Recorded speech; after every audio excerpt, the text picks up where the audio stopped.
And we're back with another episode of The Connection Loop. And I'm your host, Darius Santos, here with another very special guest.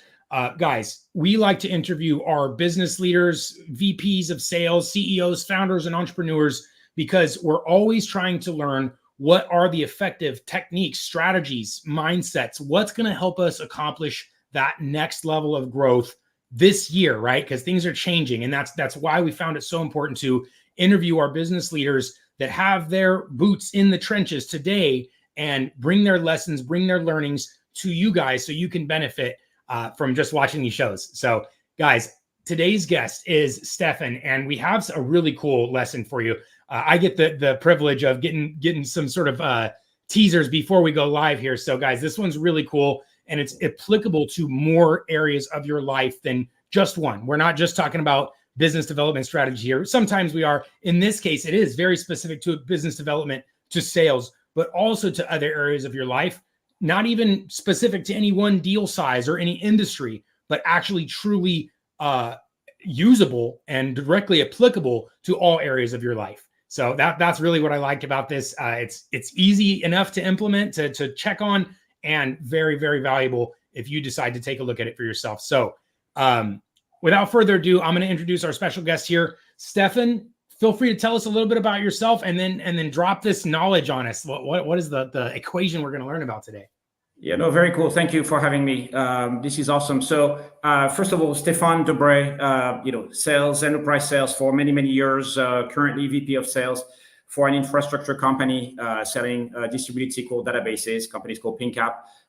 Really well positioned in the marketplace. And so this idea, about trust and building trust came in the context of a training program that we put for my team together this year around selling value to the right stakeholders.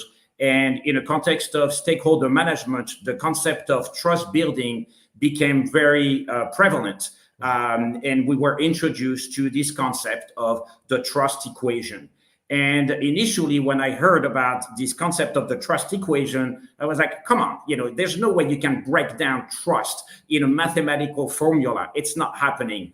And then as I learned about it and I learned about the inception of it, I became an absolutely huge fan. This is actually a huge transformation for me. It's something that's been around for a very long time. A gentleman by the name of Charles Green, co-author of The Trusted Advisor. You can find this in your favorite bookstore and probably on Amazon.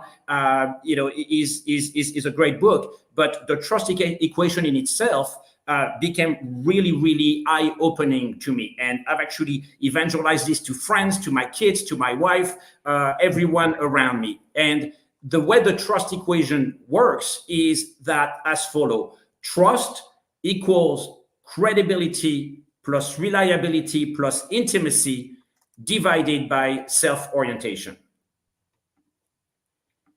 Got all that?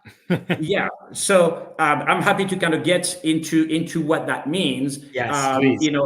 And obviously credibility is, you look at each one of those, all of those are pretty much self-explanatory. Like, we understand credibility, reliability, intimacy may be a little bit harder. I think the harder concepts for most people to grab is self-orientation, but I can spend a few minutes on each one of them, if that's okay. Yes, please. Okay, right on. So credibility, obviously, it is an important factor. It's about demonstrating, honesty and integrity in everything you do, learning, building knowledge, building expertise, as much as possible, being transparent and professional about what you do. And one thing that credibility is not necessarily is being the utmost expert in your field, but simply demonstrating that you have the desire to learn, you have the ability to build knowledge, be transparent, and being really good in your communication style. So that will build a lot of credibility with people. So that's component number one. Component number two is reliability. So the way I look at reliability, and it reminds me of one of my former managers, which is, do what you say you're going to do. It's in a way that simple. It's about completing tasks on time, making sure that your quality is consistent. You show up on time. If there's a problem, you take charge, you handle it, you grab the bull by the horn. That will demonstrate reliability to the people around you. Respecting deadlines, obviously, is another obvious one. So that would be component number 2. So now we've got 2 pretty good ones. We've got credibility and we've got reliability coming together. Now, the third one, intimacy in a business context, is sometimes maybe hard to really understand what that means, but really is about understanding and paying attention to the other person. So listen, seek to understand. Some people rush into problem solving. Oh, I've got the solution. No, hold on, take time. Don't rush into problem solving. Also as a way to kind of build that relationship, being vulnerable a little bit sometimes can work pretty well. Do it in a thoughtful manner. Do it in a manner that actually is going to inspire confidence so that people can relate to you and relate to your point of view. But that level of intimacy, is actually going to play in your favor, but really in the favor of the relationship you're trying to establish with the other party. So I would say those 3 components are pretty good ones to start with. Any question or anything I should clarify? Yeah, no, I was going to say when you first introduced the equation to me, those are the ones, the self-orientation I have the most question on, and the intimacy in the business context is what I was wondering too. I was like, well, how do we have intimacy in the business context? And I think what we often refer to, because we're a big on video stuff, so it's the authenticity that it leads to that intimacy. Because when you can truly be yourself, like, hey, I dropped the ball on something, or I'm really passionate about this thing. Being authentic can really build that intimacy without, having to give away whatever personal details of things unrelated to the conversation. Yeah. Exactly. And spending quality time with people, doing a dinner, doing coffee, things like that, go a long way. But at the end of the day, it's really the behave that's really going to drive that level of intimacy, more so than, attending a business dinner or taking somebody to lunch, right?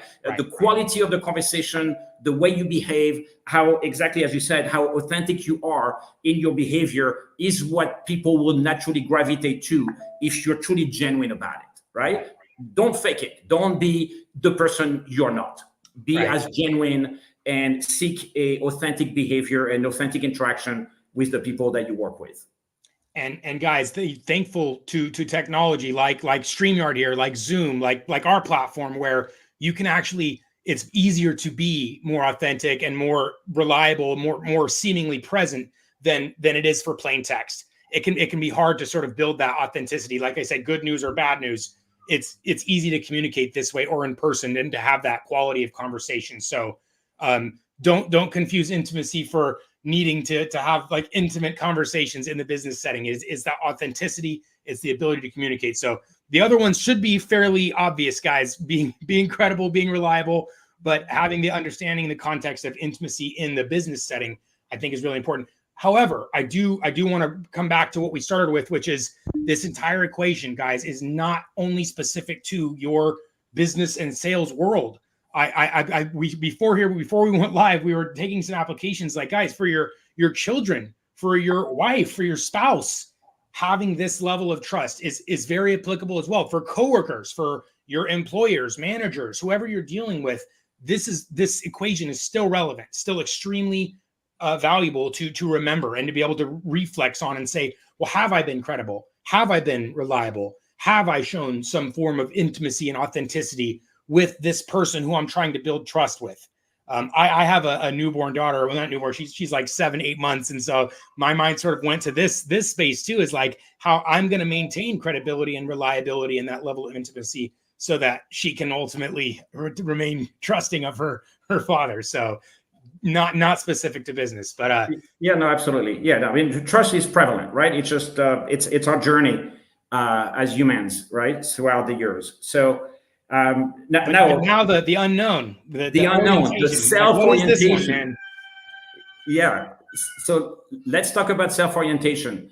Self-orientation is about, how much everything you do and say and the way you act is oriented towards yourself or oriented towards others. If it's high, then at the end of the day, it's all about you. If it's low, it's really all about the other person. So, we all claim to not want to be selfish, to want to do the right thing. But at the end of the day, we're all humans and we're all, kind of going through our own journey of, figuring out a way to kind of serve our customers, serve others, and be of service to others, typically speaking. But there's definitely types of behaviors that would be red flags of not having a low self-orientation. So rushing to a solution. Oh, well, I have the solution. Well, again, I have the solution, versus we fully understand where you're going and what your needs are. Potentially competing for recognition, dominating a conversation would be signs of high self-orientation. Potentially hoarding information or not sharing information could potentially also be signs of high self-orientation. Now, how can you demonstrate a lower self-orientation? First of all, raising your own awareness of your surroundings, to know your place, to know others people's place and role, and showing the proper respect and having the proper kind of communication flow with other people would be important. Potentially challenging your own motives ahead of a meeting.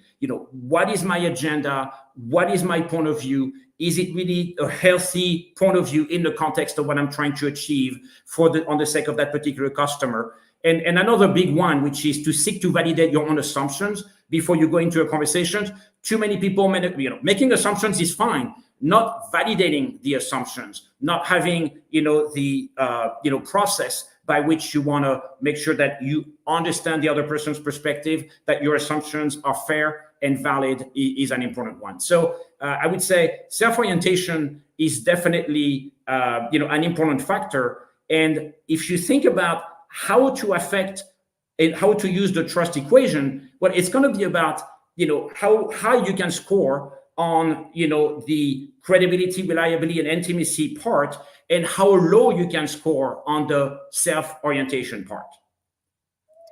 Right. That's what I was going to say. So in the business context, we're actually the self-orientation we're wanting to typically bring down. Like we don't want to come as low as possible. Right. Yeah. And mathematically, that makes sense. Trust is highest when the value of self-orientation is lowest. And what that means in this business and conversational context is, you're, instead of saying like, oh, we're so high and mighty and we have the best things and I have all the answers, it's that, well, because I'm listening to you and understand what you're telling me, because I've asked the right questions, based on what you're saying, I'm finding that we may have the answers to what you're asking, or we may have the solution to the problem.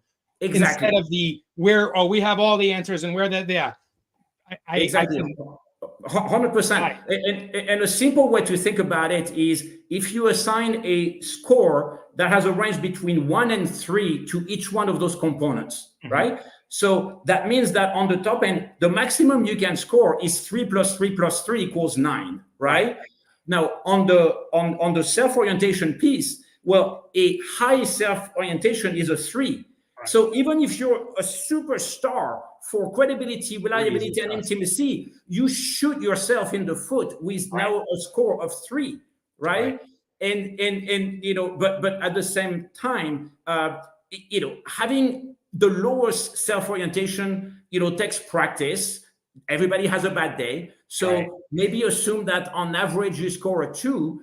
That means that even if you're at a 9 on top, your maximum score is going to be a 4.5. So then you start realizing, when people ask you, hey, you're working with that person, what is the trust factor that person has in you, in your SC, in your VP, in your service organization? Giving it a 7 or a 9 or an 8 is already a very high score. Right. The next phase is to actually ask people to break it down. How do you come to that answer? Right. Well, let's take a look at the formula. What is our self-orientation and what is the value of each component? And then you start realizing that maybe the trust factor is far lower than you thought it was. And you can start building it up cognitively, consciously, by having a plan for each one of those components. Right. No, and that right there is magical. Yeah, no, I realized, like, as we were going through this, I was applying these sort of, guys, this is your call too. It's like, take a moment, apply this exact formula to you and your sales process and your lead communication, like even before we take it to our own personal lives and stuff, which is awesome as well. But just even in the business development sort of sales context, what I was realizing is like our credibility. Yeah, we have, like, I personally feel like I always show up, I always do what I say I'm going to do. We have great reviews, like there's credibility there. reliability, like I'm here every day. I'm going to be there when I start. Like, so that then I felt good about the intimacy thing part. I actually heard this from clients where I used to have my hair in a very tight, like ponytail type thing, right? Where it was just more drawn back. And then my own client said to me, they're like, well, I feel like I can trust you more with your hair like this versus the guy with the ponytail. I feel like the guy with the ponytail is going to try to sell me something. And I feel like this guy is going to help me. He wants to help me. And so I'm like, okay, well, that's just impression. So, but a layer of intimacy. And so like, that's when I became self-reflexive of that sort of intimacy and authenticity in the business setting. And I was like, okay, so I don't have to tell them my life story to create intimacy, but I can be authentic and I can be transparent and I can do those things to create intimacy. And then lastly, it came to this self-orientation where historically I'm always trying to come from this place of being humble and being always a student and saying, guys, look, we're here to provide value. We're here to help people. But at the same time, I've realized in other conversations, I've positioned maybe ourselves a little bit higher. And I've said, well, look, this is the ultimate solution when it comes to something like this.